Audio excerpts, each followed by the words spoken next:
Ito po ay paseminar dito sa Makakay ng FeedPro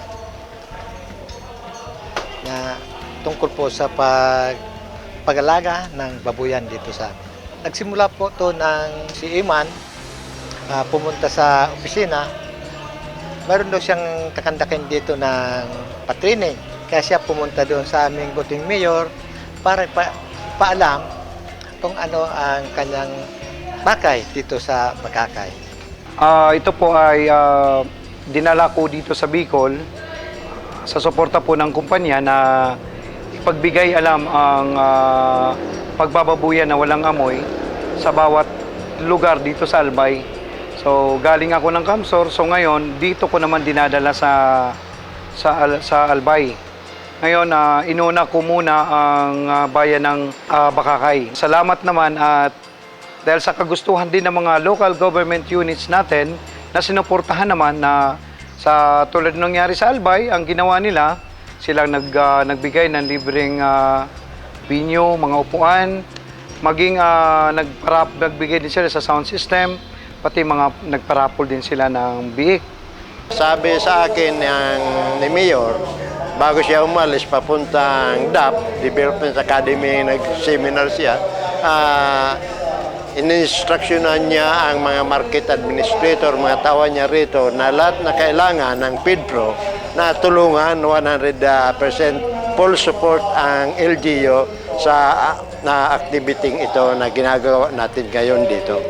So far sa ngayon, nagbigay siya ng libreng sakay, tapos yung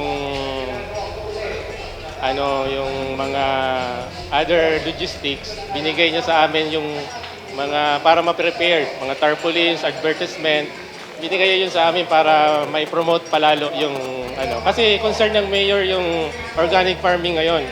Naging advocacy niya rin yung environment concerns, kaya promote namin to yung program nito. Ang pinaka ko dito nakikita kong concern talaga, yung social concern na may idudulot sa atin. Yung sa social concern, yung tipong yung uso kasi ngayon, di ba, yung mga cancer na, yung mga tipong natural na feeds ang kailangan natin ngayon, yung from walang mga antibiotic na magpe-preserve sa ating mga yung sa feeds para tumagal lalo. Ngayon, sa tingin ko, all natural yung feeds na ginamit ng FeedPro, yung mga raw materials na ginamit nila. Kaya siguro makikita natin na magiging maganda ang health ng mga taong kakain ng karne ng Yun yung pinaka siguro base na naging nagandahan kami kasi mostly madali na ngayon magkasakit yung tao dahil sa pagkain. Maganda nga grabe ang ng attendees, malaki talaga, marami. Sana yung information dissemination na natural na pagbababoy makuha ng mga taga-Bakakay. Kasi ngayon pa lang ito nangyari talaga. Ngayon, ang dami nang nagtatanong. Marami nang gusto pumunta doon sa babuyan ko.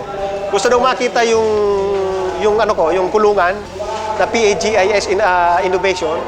Tapos gusto nila makita yung baboy. Saka marami nang nagtatanong kung mayroon na available na daw yung FeedPro sa tindahan. Nakakatuwa dahil sa Bakakay, nakapag-anyaya ako ng halos kulang-kulang 200 na mga tao na ang naging courage din naman sa kanila, yung babuyang walang amoy. Kung ano yon at kung ano yung tinatawag natural na pamamaraan ng pagbababoy. Ang unang ibinahagi dito, kasi maraming magbababoy dito sa Bicol, ang mga nalugi, nirereklamo, lalong-lalo na sa amoy.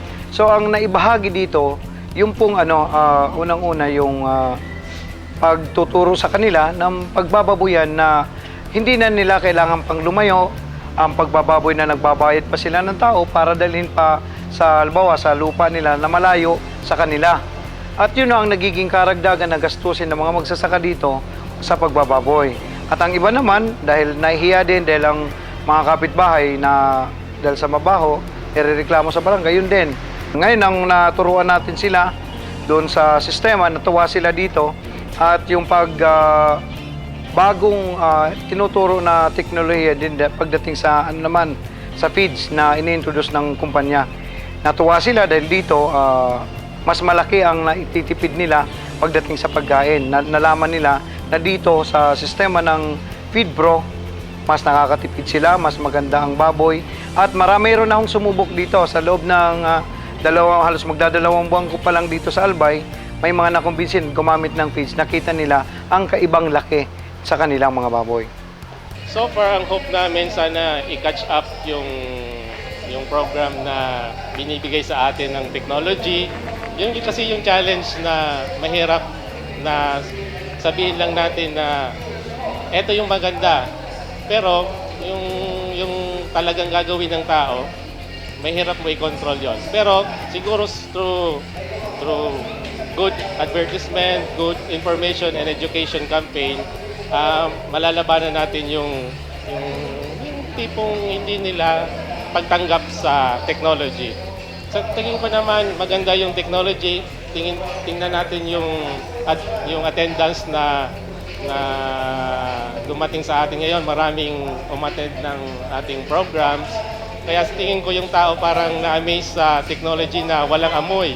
Doon pa lang parang sa tingin ko maganda na yung dating sa tao.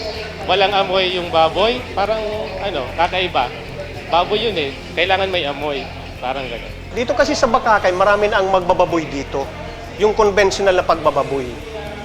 Itong event na ito, itong opportunity ito, para nakita ko ito, para ito isang parang breakthrough sa mga magbababoy dito sa Bakakay. Kasi sa pagbababoyan kasi nakikita ko dalawang bagay. Skill siya. Isa siyang skill kasi ang dami nagbababoy na totoo, nakakapag-alaga man sila ng baboy. At ang pangalawa, yung science aspect ng pagbababoyan. So itong pigs, yung profitable, innovative growing system, malaking tulong ito sa pagbababoyan dito sa Bakakay. Na isang ma-address dito, yung mabahong amoy ng pagbababoyan. Tapos nakakatipid sa antibiotiko, tapos nakakatipid sa tubig, kasi palaging pinapaliguan yung baboy. Ngayon, hindi na. Sana i-embrace ito ng mga taga-Bakakay, ng mga magbababoy. Malaking tulong ang maibibigay nito. Sa lugar namin dito sa Bakakay, mas maganda siguro kung maging social concern tayo. Hindi lang yung nagdedegosyo tayo para kumita. Siguro dapat din yung concern natin yung health din ng kakain ng karne, tsaka yung paligid natin malinis tsaka walang amoy. Sana po subukan natin ang FeedPro. Wala sa ating mawawala. Baka ito na ang tugon sa ating kahirapan. Kasi there are times talaga na yung nagbababoy sa mga backyard, piggery, kung wala kaming pera na pambili, kasi patas ng patas ang presyo ng poultry feeds, kung minsan bumibili kami ng apa na lang, yan lang ang pinapakain namin. Kaya nga sasabihin nila, 4 na buwan na kalahati ang baboy namin, pero hindi lumalaki. Dahil yung talaga walang vitamina. Kaya nga ako nagpapasalamat sa FeedPro na nakarating kayo sa bayan namin.